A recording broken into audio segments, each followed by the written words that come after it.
বেনিয়া কুরাইশ চক্র যথার্থই বুঝতে পেরেছিল, কোরআন বিশ্বাস করলে, পরকালে জবাবদিহিতায় বিশ্বাস করলে মানুষ অন্যায় পাপাচার থেকে দূরে সরে যাবে, সৎ ও ভালো মানুষ হওয়ার চেষ্টা করবে, ফলে তাদের উপর শোষণ ও কর্তৃত্ব করা যাবে না। তাই যে করেই হোক মানুষকে মুহাম্মদ সাল্লাল্লাহু আলাইহি ওয়াসাল্লামের বাণী থেকে দূরে সরিয়ে রাখতে হবে, ফিরিয়ে আনতে হবে পৌত্তলিকতায়, পিতৃপুরুষের ধর্মে। প্রতিটি গোত্র তাদের মুসলিম সদস্যদের পিতৃধর্ম পৌত্তলিকতায় ফিরিয়ে আনার জন্য শুরু করল নিপীড়ন, নির্যাতন। সকল ধরনের নিষ্ঠুর নির্যাতনের প্রথম শিকার হল সমাজের দাস ও বঞ্চিত মানুষেরা।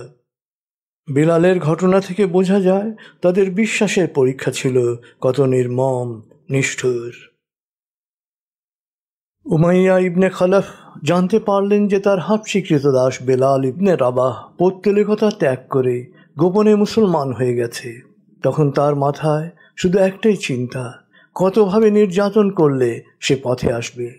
প্রথম সে খেজুর গাছের ছাল দিয়ে বানানো শক্ত দড়ি বেলালের গলায় লাগিয়ে বখাটে কিশোরদের হাতে ছেড়ে দিল, চতুষ্পদ ভারবাহী পশুর মতো টেনে হিঁচড়ে নিয়ে যাওয়ার জন্যে। উচ্ছৃঙ্খল কিশোররা বেলালকে টেনে হিঁচড়ে রাস্তা দিয়ে এদিক সেদিক নিয়ে যেতে লাগলো। শরীরের ত্বক মাংস ছিলে গেল। এতে কাজ না হওয়ায় আহত রক্তাক্ত অবস্থায় তাকে খাবার পানি ছাড়া বেঁধে রাখা হলো। কয়েকদিন এভাবে গেল। তারপর একদিন দুপুরের রোদে রামাদা নামক মরুতে আগুনের মতো তপ্ত বালুতে বেলালকে চিৎ করে শোয়ানো হলো। তার বুকের উপর চাপানো হলো বিশাল পাথর। বলা হলো, যতক্ষণ পর্যন্ত তুমি মুহাম্মাদের ধর্ম ত্যাগ করে লাত ও উজ্জার উপাসনা না করবে, ততক্ষণ পর্যন্ত এই তপ্ত মরুতে পাথর চাপা হয়ে সিদ্ধ হতে থাকবে। কিন্তু বেলাল তখনও কোনো রকমে ডান হাতের তর্জনী ইশারা করে জড়িত কণ্ঠে শুধু বলেছেন, আহাদ আহাদ, আল্লাহ এক, আল্লাহ এক। তার বিশ্বাস জয় করে ফেলেছিল সকল শারীরিক যন্ত্রণা। বিস্মিত, ক্ষুব্ধ, হতাশ উমাইয়া দাঁড়িয়েছিল কিংকর্তব্য বিমূঢ় অবস্থায়। এমন সময় আবু বকর সেখানে এসে হাজির হলেন। তিনি উমাইয়ার কাছ থেকে বেলালকে কিনে নিলেন, তাকে মুক্ত করে দিলেন গোলামি থেকে। বেলাল এরপর থেকে আজীবন ছিলেন রসুলের সঙ্গী। বিশ্বাসীদের ওপর শারীরিক মানসিক নির্যাতন চলেছে সমান তালে, যখন যার ওপর যেভাবে চালানো সম্ভব। এক্ষেত্রে বিশ্বাসীদের অনেকের মা বাবাও পিছিয়ে ছিলেন না। সাদ ইবনে আবি ওয়াক্কাসের নির্যাতক ছিলেন তার মা কড়া পৌত্তলিক ছিলেন। তিনি শারীরিক নির্যাতন করেননি, কিন্তু চূড়ান্ত মানসিক নির্যাতন চালিয়েছিলেন। সাদ ছিলেন অত্যন্ত মাতৃভক্ত।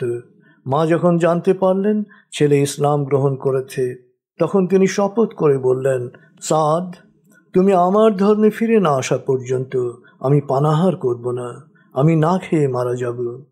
তখন তুমি অভিহিত হবে মাতৃহন্তাকারী রূপে। সাদ বললেন, মা, আমি তোমাকে ভালোবাসি, কিন্তু কোনো কিছুই আমাকে আমার ধর্ম থেকে বিচ্যুত করতে পারবে না। অনাহারের প্রথম দিন পার হলো। পরদিন সকাল, মা দুর্বল হয়ে পড়েছেন। দ্বিতীয় দিনও পার হলো, মা অনাহারে আরো দুর্বল হয়ে পড়লেন। একইভাবে তৃতীয় দিন পার হলো। চতুর্থ দিন সকালে তিনি অত্যন্ত দুর্বল হয়ে গেছেন। সাদ মায়ের বিছানায় বসে বললেন, মা, আল্লাহর শপথ, তোমার যদি 100টা জীবন থাকে এবং প্রতিবারই তুমি না খেয়ে মারা যাও, তবু আমি আমার ধর্ম ত্যাগ করব না। এখন তুমি এই খাবার ইচ্ছে হলে খেতে পারো, ইচ্ছে না হলে খাবে না। তখন তিনি খাবার গ্রহণ করলেন। নিঃসন্দেহে সাদের পরীক্ষা খুব কঠিন ছিল, কিন্তু তিনি তার বিশ্বাসের সাথে আপোষ করতে অস্বীকৃতি জানান। এই প্রেক্ষাপটে আয়াত নাজিল হয়, আমি মানুষকে বাবা মার সাথে সম্মানজনক আচরণ ও খেদমত করার নির্দেশ দিয়েছি, কিন্তু তারা যদি আমার সাথে উপাস্য হিসেবে কোনো কিছুকে শরীক করার জন্য চাপ দেয়, তবে তা কখনো মানবে না। সূরা আনকাবুত আয়াত 8।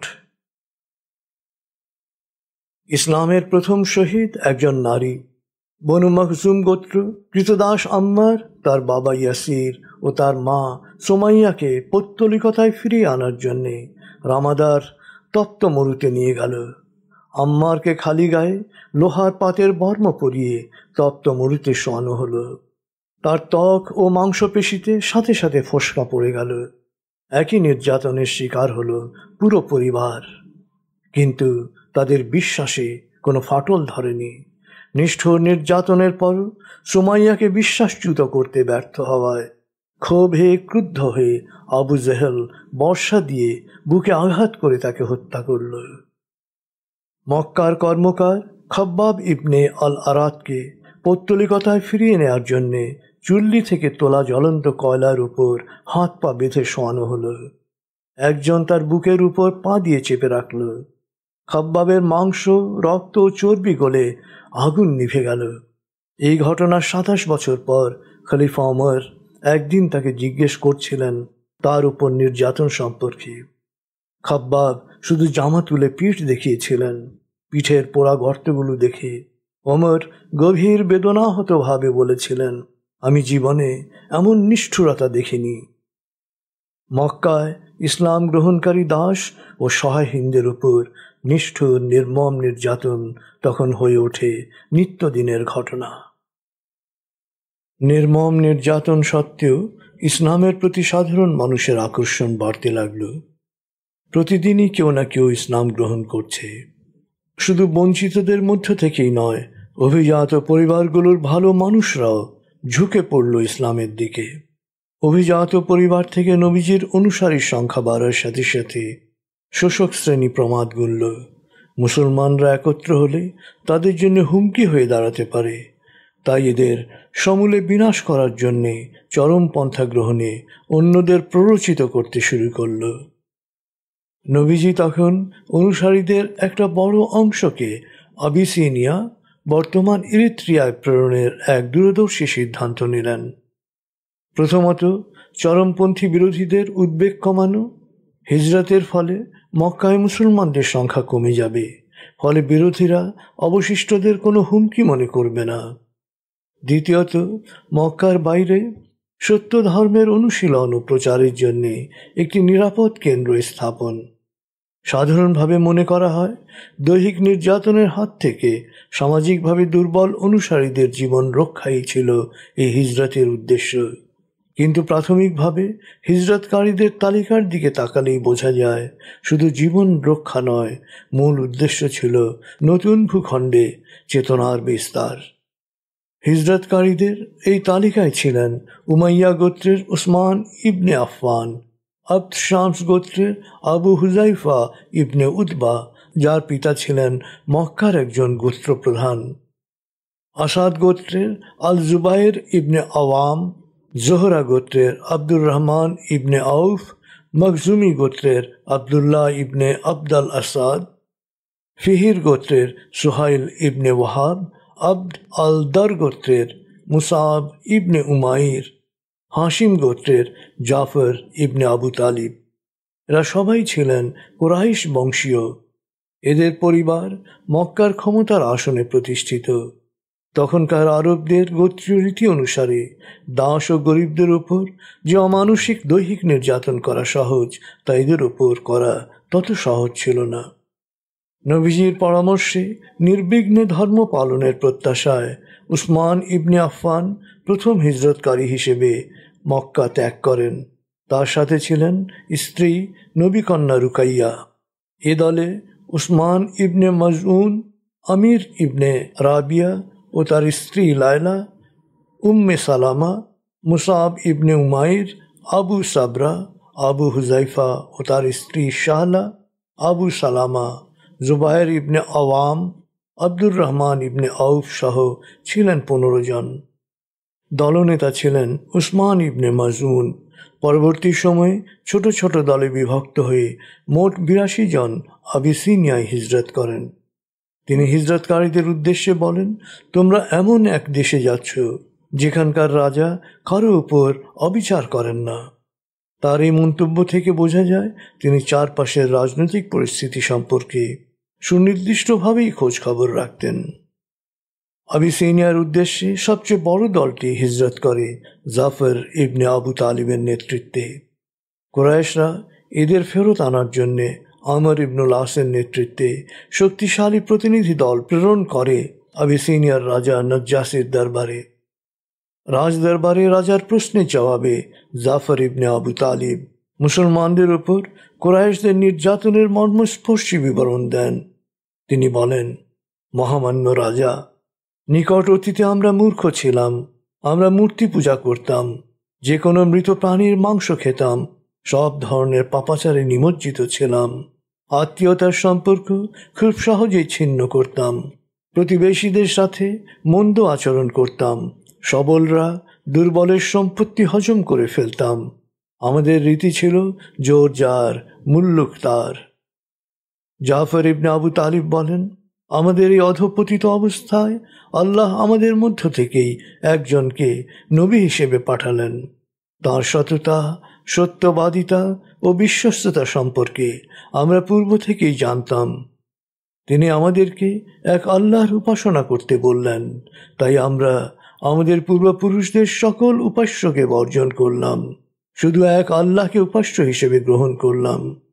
তিনি আরও নির্দেশ দিলেন, তোমরা সত্য কথা বলবে, আমানত রক্ষা করবে, আত্মীয়তার সম্পর্ক মজবুত রাখবে, প্রতিবেশীদের প্রতি সমমর্মী আচরণ করবে, অন্যায় রক্তপাত থেকে দূরে থাকবে, পরকীয়া, ব্যভিচার ও অশ্লীলতা থেকে দূরে থাকবে, ইতিমের সম্পদ আত্মসাৎ করবে না, সতী নারীর বিরুদ্ধে মিথ্যা অপপ্রচারে লিপ্ত হবে না। তিনি বলেছেন, তোমরা শুধু এক আল্লাহরই উপাসনা করবে আর কোনো কিছুকে উপাস্য বানাবে না। তিনি নির্দেশ দিয়েছেন, তোমরা নামাজ আদায় করবে, নিয়মিত দান করবে, রোজা রাখবে।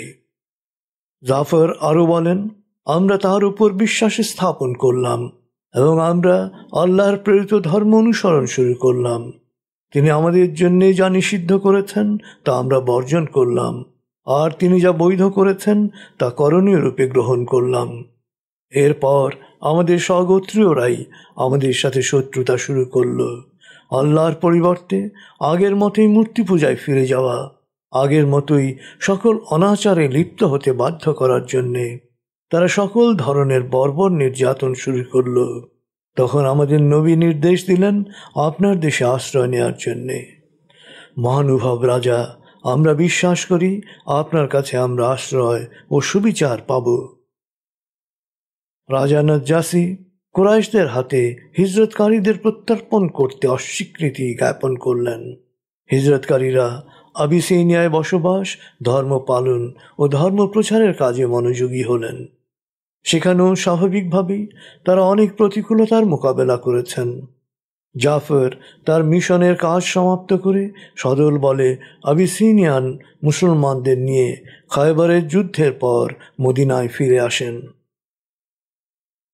আবু জেহেল একদিন চলতি পথে নবীজিকে পেয়ে আচ্ছা মতো গালিগালাজ ও লাঞ্ছিত করলেন।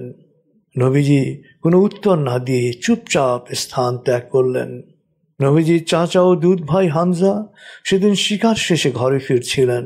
হামজা ছিলেন দুর্ধর্ষ যোদ্ধা ও শিকারী। শিকার শেষে তিনি সব সময় কাবায় উপাসনা করে বাড়ি ফিরতেন। সেদিন কাবার প্রবেশ পথে সেই ঘটনা শুনে ক্ষুব্ধ হলেন। কাবা প্রাঙ্গণে ঢুকেই আবু জেহেলকে সামনে পেয়ে ধনুক দিয়ে আঘাত করলেন এবং তৎক্ষণাৎ ইসলাম গ্রহণ করার ঘোষণা দিয়ে আবু জেহেলকে বললেন, সাহস থাকলে এবার আমাকে আঘাত করো। আবু জেহেল তখন ভয়ে নিশ্চুপ। এটি নবুয়তের ৬ষ্ঠ বছরের ঘটনা। হামজার ইসলাম গ্রহণের ৩ দিন পর ওমর বিন খাত্তাব নাঙ্গা তলোয়ার হাতে ছুটলেন নবীজিকে হত্যা করার জন্যে। ওমর ছিলেন শক্তিমান ও আবেগপ্রবণ মানুষ। রাজা নজ্জাসী মুসলমানদের আশ্রয় দেয়ায় তার ক্ষোভ চরম আকার ধারণ করেছিল। তিনি কুরাইশদের সব সমস্যার মূল হিসেবে নবীজিকে চিহ্নিত করলেন। তিনি ভাবলেন তাকে হত্যা করার মধ্য দিয়েই সব সমস্যার সমাধান করে ফেলবেন। খবর পেলেন নবীজি তার অনুসারীদের সাথে সাফা এলাকার একটি ঘরে বৈঠক করছেন। তাই ওমর নাঙ্গা তলোয়ার নিয়ে ছুটলেন সেদিকে। পথে নুয়াম ইবনে আবদুল্লাহর সাথে দেখা। নুয়াম তার অভিপ্রায় জানতে পেরে বললেন, ওমর, আত্মপ্রতারণা করো না, আগে তো ঘর সামলাও। নুয়ামের কাছ থেকে তিনি জানতে পারলেন ইতোমধ্যেই তার বোন ফাতেমা ও বোনের স্বামী সাইদ ইবনে জাইদ মুসলমান হয়ে গেছে। ওমর এবার ছুটলেন বোনের বাড়ির দিকে। ঘরে ঢুকতে গিয়েই শুনলেন কোরআন তেলাওয়াত হচ্ছে। ওমরের আওয়াজ পেয়েই তারা কোরআন ও তেলাওয়াতরত অতিথি দুজনকেই লুকিয়ে ফেললেন। যা পড়া হচ্ছিল সেই কোরআন চাইলেন ওমর। ফাতেমা ও সাইদ তেমন কোনো কিছুর কথা অস্বীকার করলেন। ওমর রাগে অগ্নিমূর্তি হয়ে সাইদকে মারতে শুরু করলেন। স্বামীকে বাঁচাতে দুজনের মাঝখানে গিয়ে দাঁড়ালেন ফাতেমা। ফাতেমার মাথায় আঘাত লাগলো, রক্তাক্ত হয়ে গেল মাথা। রক্তাক্ত অবস্থায় দুজনের মন থেকে সকল ভয় উবে গেল। একসাথেই দুজন বলল, ঠিক, আমরা মুসলমান হয়ে গেছি, তুমি যা পারো করো। দুজনের সাহস ও বোনের রক্তমাখা চেহারা দেখে ওমর ক্ষণিকের জন্য থমকে দাঁড়ালেন। একটু শান্ত হওয়ার পর ওমর বললেন, ঠিক আছে, যা পড়ছিলে আমাকে দাও। পাণ্ডুলিপি হাতে পাওয়ার পর ওমর পড়তে শুরু করলেন। ওমর মুগ্ধ হলেন, তার ভাবান্তর হলো। সেখান থেকেই তিনি রওনা করলেন আশরাফা এলাকায় আরকামের ঘরে। নবীজির সামনে এসে ইসলাম গ্রহণ করার ঘোষণা দিলেন। হামজার পরপরই ওমরের ইসলাম গ্রহণ মক্কার সামাজিক সমীকরণে একটা ঝাঁকুনি সৃষ্টি করল। এতদিন পর্যন্ত মুসলমানরা সব ধরনের ইবাদত করত গোপনে, মক্কা থেকে দূরে গিয়ে। এবার তারা সাহসী হয়ে উঠল, কাবাঘরের সামনেই নামাজ পড়তে শুরু করল। বিশ্বাসের জন্যে আরও ত্যাগ স্বীকারে তাদের প্রস্তুতি ও প্রত্যয় দুটোই বেড়ে গেল। শঙ্কিত ও ক্ষুব্ধ কুরাইশরা ইসলামের প্রভাব বলয় নাশের জন্যে, আরবের মানুষকে ইসলাম থেকে দূরে রাখার জন্যে শুরু করল নতুন ও নির্মম চক্রান্ত। তারা বুঝল শুধু অপপ্রচার ও নির্যাতন দ্বারাই ইসলামকে নিশ্চিহ্ন করা যাবে না, এদেরকে কঠোরভাবে একঘরে করতে হবে। কঠোর অবরোধ, সামাজিক ও অর্থনৈতিক বয়কট। নবুয়তের ৭ম বছরে কুরাইশরা আরবের সব গোত্রের সাথে লিখিত চুক্তি করল যে কেউ মুসলমান এবং বনু হাশিম ও বনু আব্দুল মুত্তালিব গোত্রের সাথে সামাজিক যোগাযোগ, বিয়ে শাদী, বেচা কেনা করবে না, কোনো ধরনের খাদ্য বিক্রি করবে না। সকল পক্ষ স্বাক্ষরিত দলিল খুব যত্নের সাথে কাবাঘরে সংরক্ষণ করা হলো। আবু তালিবের সাথে গোত্রের সবাই শিবে আবু তালিবের পাহাড়ি উপত্যকায় আশ্রয় নিল, শুধু আবু লাহাবের পরিবার ছাড়া। মক্কার বিভিন্ন স্থানের মুসলমানরাও সেখানে জড়ো হলো। শিবে আবু তালিবের অবরুদ্ধ জীবন ছিল ৩ বছর, অবর্ণনীয় দুর্দশা ও কষ্ট। কুরাইশরা তাদের জ্ঞাতসারে কাউকে কোনো খাবার নিয়ে সেখানে যেতে দিত না। শিশুরা ক্ষুধার জ্বালায় চিৎকার করত, সেই চিৎকার মক্কা থেকেও শোনা যেত। দুর্দশা কত চরমে ছিল তা সাদ ইবনে আবি ওয়াক্কাসের একটি ঘটনা থেকে বোঝা যায়। তিনি বলেন, আমি এক রাতে পেশাব করার জন্যে বাইরে এসেছি। পেশাব করছি, একটু ভিন্ন ধরনের শব্দ পেলাম। চাঁদের আলোয় ভালো করে তাকালাম, দেখি উটের এক টুকরো শুকনো চামড়া। আমি তুলে নিলাম, পানি দিয়ে ভালো করে ধুয়ে আগুনে ভালো করে ঝলসে পরে পানিতে ভিজিয়ে জীর্ণ করে খেলাম। পরবর্তী 3 দিনের জন্যে এটাই ছিল আমার খাবার। অবরোধের শেষের কয়েক মাস গাছের পাতা, ছাল, বাকল ও ময়লা পানি ছাড়া তাদের অধিকাংশেরই খাবার তেমন কিছুই ছিল না। তাদের কারোরই চেহারা তখন চেনা যেত না। এমনি ঘোর দুঃসময়ে একদিন ধ্যানমগ্ন অবস্থায় দিব্য দৃষ্টিতে নবীজি দেখতে পেলেন যে আল্লাহর পাঠানো উই পোকা দলিলের সবটুকুই খেয়ে ফেলেছে, শুধু আল্লাহুম্মা বিস্মিকা শব্দটি ছাড়া। এই কথা শুনে আবু তালিব কুরাইশদের কাছে গেলেন। কুরাইশরা তাকে দেখে উল্লসিত হয়ে উঠল, নিশ্চয়ই এবার আত্মসমর্পণ করতে এসেছে। কিন্তু তিনি তাদেরকে বললেন, দেখো, আমার ভাতিজা দিব্য দৃষ্টিতে দেখেছে তোমাদের দলিল পোকায় খেয়ে ফেলেছে, শুধু আল্লাহর নামটুকু ছাড়া। তার কথা যদি সত্য হয় তবে তোমরা বয়কট তুলে নেবে, আর যদি মিথ্যা হয় তবে আমি আমার ভাতিজাকে তোমাদের হাতে তুলে দেব। পার্চমেন্ট কাগজে লেখা দলিলটি 3 স্তরে মোহরকৃত ছিল। সংরক্ষণের পর এটি কেউ দেখেওনি, স্পর্শও করেনি। অতএব দলিল কোনোভাবেই নষ্ট হতে পারে না মনে করে অবিশ্বাসীরা সাথে সাথে প্রস্তাবে রাজি হয়ে গেল। আবু তালিবকে সাথে নিয়ে আবু জাহেলের নেতৃত্বে পৌত্তলিকরা কাবায় প্রবেশ করল। যখন দলিলের সিল গালা খোলা হলো, সবাই বিস্ময় হতবাক। পুরো দলিল পোকায় খেয়ে ফেলেছে, শুধু আল্লাহুম্মা বিসমিকা শব্দ দুটি ছাড়া। সব দেখে আবু জেহেল প্রথমে কেটে পড়তে চাইল, কিন্তু যখন অনিচ্ছা সত্ত্বেও দলিলে স্বাক্ষরকারী অন্যান্য গোত্রপতিরা চাপ দিল, এখন যেখানে দলিলই নেই, বয়কট থাকারও কোনো যুক্তি নেই, তাই বয়কটের অবসান হোক। অগত্যা বয়কট উঠে গেল। মুসলমানরা মনে করল এবার শুরু হবে তাদের সুসময়। 3 বছরের দুঃসহ অবরোধ অবসানে কোরাইশ গোত্রভুক্ত হিশাম ইবনে আমর, জুহায়ের ইবনে আবু মাইয়া, আল মুতিম ইবনে আদি, জামাহ ইবনে আল আসওয়াদ ও আবুল বখতারি ইবনে হিশাম গুরুত্বপূর্ণ ভূমিকা পালন করেন। বনু হাশিম ও বনু মুত্তালিব গোত্রের সদস্যরা নিজ নিজ গৃহে প্রত্যাবর্তন করল। মুসলমানরাও ফিরে গেল যার যার এলাকায়। সামাজিক ও অর্থনৈতিক যোগাযোগ কিছুটা স্বাভাবিক হল।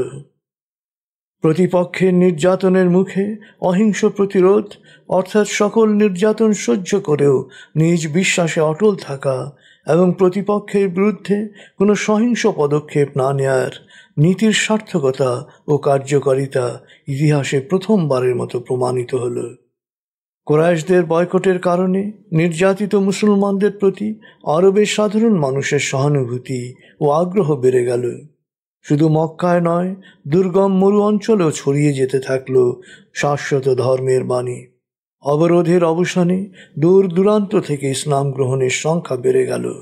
কোরাইশরা অবরোধের লক্ষ্য অর্জনে শুধু পুরোপুরি ব্যর্থই হয়নি, বরং অবরোধ উল্টো ইসলাম সম্পর্কে মানুষের কৌতূহলকেই বাড়িয়ে দিল। তবে বাণী ছড়িয়ে পড়লেও নির্যাতন ও আঘাত থেকে অনুসারীদের কোনো নিরাপত্তা ছিল না। তবুও নবীজি প্রতিটি সুযোগই গ্রহণ করেছেন নিজ বাণী প্রচারে। অবরোধ মুক্তির এক ধরনের স্বস্তির আবহ কাটতে না কাটতেই ঘটল এক বিয়োগান্তক ঘটনা। সকল বিপদ আপদ ও প্রতিকূলতার মুখে মুহাম্মদ সাল্লাল্লাহু আলাইহি সাল্লামকে সুরক্ষা প্রদানকারী চাচা আবু তালিব মারা গেলেন। তার বয়স হয়েছিল 80 বছর। আবু তালিবের মৃত্যুর কয়েকদিনের মধ্যে ঘটল নবী জীবনের সবচেয়ে শোকাবহ ঘটনা। তার 25 বছরের দাম্পত্য জীবনের সুখ দুঃখ, হাসি আনন্দের সাথী, নবুয়তের মুহূর্ত থেকে সকল সংগ্রামের সহযোদ্ধা, সকল নিপীড়নের সমব্যথী, সকল কল্যাণ কর্মে সমমর্মী খাদিজা পৃথিবী ছেড়ে চলে গেলেন। এই বুদ্ধিমতী, সুন্দরী, ধনী নারী সকল সম্পদ ব্যয় করেছেন স্বামীর ধর্ম প্রচারে। অবরুদ্ধ জীবনে অর্থাহার অনাহারে তার স্বাস্থ্য ভেঙে পড়ে। অবরোধ মুক্ত হলেও 3 বছরের কষ্টের ধকল আর সামনে উঠতে পারেননি। নবীজি আমৃত্যু খাদিজাকেই ভালোবাসতেন। তিনি তাকে উল্লেখ করেছেন ভূপৃষ্ঠে আগমনকারী 4 জন আলোকিত নারীর একজন হিসেবে। অপর 3 জন হচ্ছেন মুসার জীবন রক্ষাকারী ফেরাউন পত্নী আসিয়া, ঈসার মাতা মরিয়ম এবং নবী দুহিতা ফাতেমা। নবুয়তের 10ম বছর কার্যত হয়ে উঠল শোকের বছর। একদিকে পারিবারিক বিয়োগ ব্যথা, অপরদিকে সুরক্ষাদাতার বিদায়ে অবিশ্বাসীদের তরফ থেকে নতুন হুমকির মুখে তিনি মক্কার বাইরে ধর্ম প্রচারের সিদ্ধান্ত নিলেন। ভাবলেন, মক্কার বাইরে যদি বিশ্বাসীদের সংখ্যা বাড়ানো যায় তাহলে এক ধরনের ভারসাম্য সৃষ্টি হবে, যা মক্কায় অবস্থানরত বিশ্বাসীদের ওপর নির্যাতনের মাত্রা কমাতে সাহায্য করবে। তাই তিনি একদিন গোপনে শুধু জায়েদকে নিয়ে মক্কা থেকে 110 কিলোমিটার পূর্বে অবস্থিত তায়েফে পৌঁছলেন। বাগান বেষ্টিত শহর তায়েফের বাজারে যখন তারা পৌঁছলেন, তখন সেখানে মজলিস জমে গেছে। নবীজি সেখানে সত্য ধর্মের কথা বলা শুরু করলেন। কিছুক্ষণের মধ্যেই সাকিফ গোত্রের অভিজাত কয়েকজন শুরু করল গালিগালাজ। তায়েফ থেকে তাঁকে বিতাড়িত করার জন্যে লেলিয়ে দিল দাস ও বখাটে ছেলেদের। বখাটেরা ঢিল ও পাথর মারতে মারতে তাড়া করল তাদের। তাদের নিক্ষিপ্ত ঢিল ও পাথরের আঘাতে নবীজি রক্তাক্ত হলেন। মনে প্রশ্ন জাগতে পারে, তায়েফের অভিজাতরা নবীজির ব্যাপারে এত মারমুখী হলো কেন? কারণ তারা ছিল কুরাইশদের মতোই অর্থ পূজারী ও ভোগবাদী। তাদের উৎপাদিত পণ্যের বাজার ছিল মক্কা, আর কুরাইশদের অবকাশ যাপনের কেন্দ্র ছিল তায়েফ। মক্কার মক্কেলদের তুষ্ট রাখার জন্যেই এই নিষ্ঠুরতা। নবীজিকে ঢিল থেকে রক্ষা করার আপ্রাণ চেষ্টা করে জায়েদ নিজেও আহত হলেন। শেষ পর্যন্ত তারা কোনো রকমে দৌড়ে হেঁচড়ে শহরের উপকণ্ঠে এক বাগানের দেয়ালের পাশে বসে পড়লেন। নবীজি কিছু সময় হারিয়ে গেলেন তন্ময়তার ভুবনে। একটু স্থির হয়ে আবেগ ভারাক্রান্ত হৃদয়ে প্রার্থনা করলেন, হে আল্লাহ, আমি তোমার কাছে ফরিয়াদ করছি আমার দুর্বলতার, উপকরণহীনতার ও আমার উপর করা অন্যায়ের। হে করুণা নিধান, তুমি দুর্বল ও মজলুমের মালিক, তুমি আমারও প্রভু। আমাকে কার হাতে ছেড়ে দেবে? দূরবর্তী কোনো বিরুদ্ধ ভাবাপন্নের হাতে, অথবা এমন শত্রু যাকে তুমি আমার উপর শক্তিমান করেছ? তুমি যদি আমার উপর অসন্তুষ্ট না হয়ে থাকো, তবে যে কোনো পরিণতির মুখোমুখি হতে আমার কোনো দ্বিধা নেই। আমি শুধু তোমার সন্তুষ্টিই চাই, তোমার দয়া চাই। আমি তোমার উপর বিশ্বাসের আলোয় আলোকিত থাকতে চাই, যা ইহকাল ও পরকালের সব অন্ধকার দূর করে দেবে। আমি তোমারই কাছে নিজেকে সমর্পণ করছি। সকল ক্ষমতা ও শক্তির উৎস তো তুমি। চরম এই দুঃখ ও যন্ত্রণা কাতর মুহূর্তে জিব্রাইল আল্লাহর বাণী নিয়ে এলেন। বললেন, আপনি বললে পুরো তায়েফকেই পাহাড় সহ উল্টে ধ্বংস করে দিতে পারি। কিন্তু এভাবে নির্যাতিত হয়েও নবীজি তৎক্ষণাৎ বললেন, না না, এই অবাধ্যদের মধ্য থেকেই একদিন হয়তো এমন প্রজন্মের উদ্ভব ঘটবে যারা এক আল্লাহর উপাসনা করবে। আসলে দুঃখ ও যন্ত্রণা কাতর মুহূর্তেও সাফল্য আসতে পারে যদি আল্লাহ চান। নবীজি যখন বাগানে বিশ্রামরত, তখন বাগানের মালিক মক্কার উতবা ও সায়বা দূর থেকে তার অবস্থা দেখছিল। তারা সহানুভূতি পরবশ হয়ে তাদের খ্রিস্টান দাস আদ্দাসকে দিয়ে একটি প্লেটে এক থোকা আঙুর খাওয়ার জন্য পাঠানোর সময় দাসকে সতর্ক করে দিল, খবরদার, ওই লোকটির কথায় কান দিও না, তাহলে তোমার ধর্ম নাশ হবে। কিন্তু নবীজি বিসমিল্লাহ বলে একটি আঙ্গুর মুখে তুলতেই আদ্দাস তাকে ধর্ম নিয়ে প্রশ্ন করল। উত্তরে মুগ্ধ হয়ে আদ্দাস সত্য ধর্ম গ্রহণ করে নবীজির মাথায়, হাতে ও পায়ে চুমু খেল। তায়েফ থেকে দীর্ঘ ফেরত যাত্রায় তিনি নাখলায় থামলেন। কয়েকদিন সেখানে অবস্থানকালে তিনি জানতে পারলেন যে তায়েফে তার প্রত্যাখ্যাত হওয়ার খবর মক্কায় বিরোধী পক্ষের কাছে চলে গেছে। এখন মক্কায় কোনো সুরক্ষা ছাড়া প্রবেশ করা বোকামি, কারণ চাচা আবু তালিবের পর বনু হাসিম গোত্র প্রধান হন চাচা আবুল আহাব, আর আবুল আহাব ইতোমধ্যেই গোত্রপ্রধান হিসেবে নবীজিকে প্রদত্ত সুরক্ষা প্রত্যাহার করেছেন। তিনি তখন হেরা গুহায় আত্মগোপন করলেন। খুজা গোত্রের উরাইকিসকে দূত হিসেবে পাঠালেন মক্কায়, প্রথমে জুহরা গোত্রের আল আখনাস ইবনে শরিক এবং পরে আমির গোত্র প্রধান সুহাইল ইবনে আমরের কাছে। তারা সুরক্ষা দিতে অপারগতা প্রকাশ করলেন। নওফাল গোত্র প্রধান আল মুতিম ইবনে আদির কাছে আবেদন করলে তিনি ইতিবাচক সাড়া দিলেন। তিনি পুত্র ও ভ্রাতুষ্পুত্র সহ সশস্ত্র অবস্থায় কাবাঘরে এসে নবীজির সুরক্ষার ঘোষণা দিলেন। নবীজি কাবা তাওয়াফ শেষে নিজ ঘরে ফিরে গেলেন। নবীজিকে প্রাণে নাশ করার এক সুবর্ণ সুযোগ হাতছাড়া হয়ে যাওয়ায় আবু জেহেল হতাশ হলেন। নবীজিও বুঝতে পারলেন নিজ গোত্র বনু হাসিমের পক্ষ থেকে তার সুরক্ষার ব্যাপারে কোনোভাবেই নির্ভর করতে পারবেন না। এই ঘটনায় নবীজি আল মুতিম ইবনে আদির প্রতি কতটা কৃতজ্ঞ ছিলেন তা বোঝা যায় বদর যুদ্ধের পর। কুরাইশদের ৭০ জন বন্দীর দিকে তাকিয়ে তিনি বলেন, আজকে যদি মুতিম ইবনে আদি বেঁচে থাকতেন এবং তোমাদের জন্য সুপারিশ করতেন, তাহলে তোমাদের সবাইকে আমরা কোনো পণ ছাড়াই মুক্তি দিয়ে দিতাম। তায়েফের ঘটনার প্রেক্ষিতে নবীজি সিদ্ধান্ত নিলেন, বাণী গ্রহণের জন্য প্রয়োজনীয় ক্ষেত্র প্রস্তুত ও নিজের নিরাপত্তা নিশ্চিত না করে আপাতত মক্কার বাইরে যাবেন না। চাচা আবু তালিব ও স্ত্রী খাদিজার মৃত্যুর শোক, কুরাইশদের চরম বিরোধিতা আর তায়েফের নির্মম প্রত্যাখ্যান। নবী জীবনে বিষণ্ণতার এক চরম লগ্নে ঘটল এক অভাবিত ঘটনা, অস্তিত্বের ভিন্ন মাত্রা দর্শন। সে রাতে তিনি ঘুমিয়েছিলেন চাচাতো বোন উম্মে হানির বাড়িতে। জিব্রাইল এসে তাকে ঘুম থেকে জাগিয়ে নিয়ে গেলেন কাবা ঘরের সামনে। সেখান থেকে দুজন বিদ্যুৎ গতি সম্পন্ন বাহন বোরাকে চড়ে নিমিষে পৌঁছে গেলেন জেরুজালেমের মসজিদে আকসায়। সেখানে তিনি অতীতের মহান নবীদের সম্মিলিত নামাজে ইমামতি করলেন। এরপর তার সামনে দুটি পান পাত্র আনা হলো। একটিতে ছিল দুধ, অপরটিতে মদ। তিনি দুধের পাত্র গ্রহণ করে দুধ পান করলেন। তখন জিব্রাইল বললেন, আপনি আপনার উম্মার জন্যে সঠিক পথ গ্রহণ করেছেন। মদের পাত্র গ্রহণ করলে আপনার উম্মাহ পুরোপুরি উচ্ছন্নে যেত। জেরুজালেমের পর্ব শেষ করে সেখান থেকে ঊর্ধ্বলোকে আরোহণ করলেন।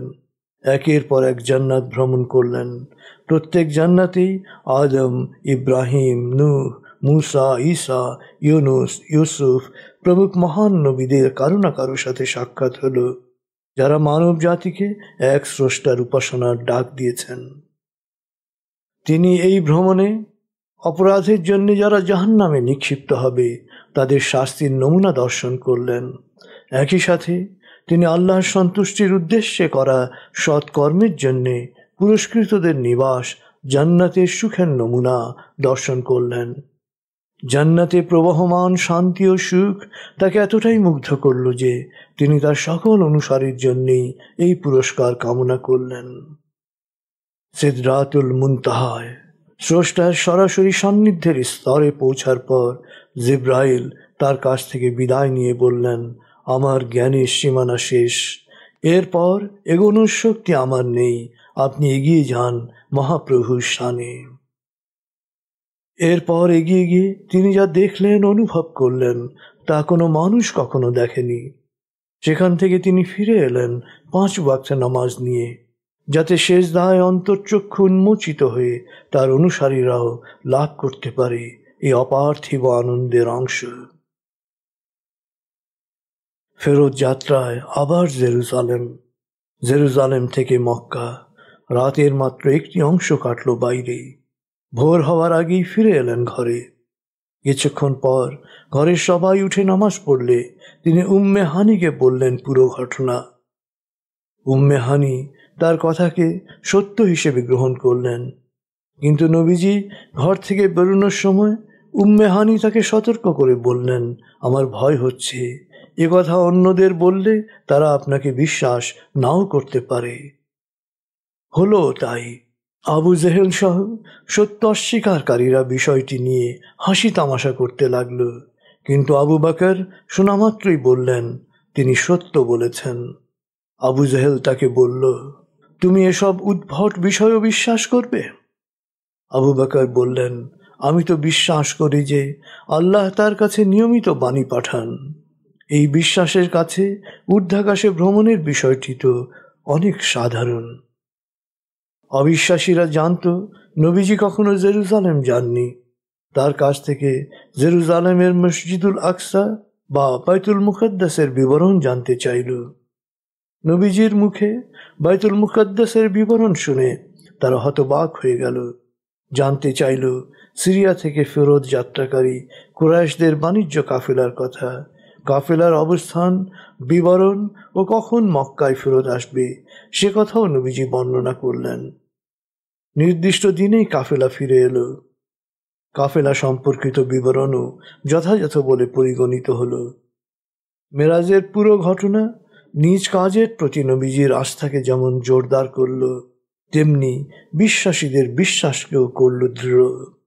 আর যারা বিশ্বাসে দুর্বল ছিল তাদের অনেকেই পুনরায় ফিরে গেল অবিশ্বাসের অন্ধকারে।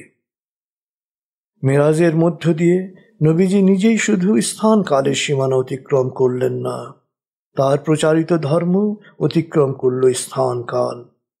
মহান নবীদের নামাজি ইমামতির মধ্য দিয়ে ইসলাম প্রতিষ্ঠিত হল সকল সত্য ধর্মের উত্তরসূরি হিসেবে। এতদিন পর্যন্ত ইসলামের প্রচার সীমিত ছিল কুরাইশদের জগৎ ঘিরে। মেরাজে সেটা রূপ পেল সকল মানুষের, সকল কালের, সকল ধর্মের মৌল ব্যঞ্জনায় সমর্পিত অবস্থায় স্রষ্টার সাথে সাক্ষাতের।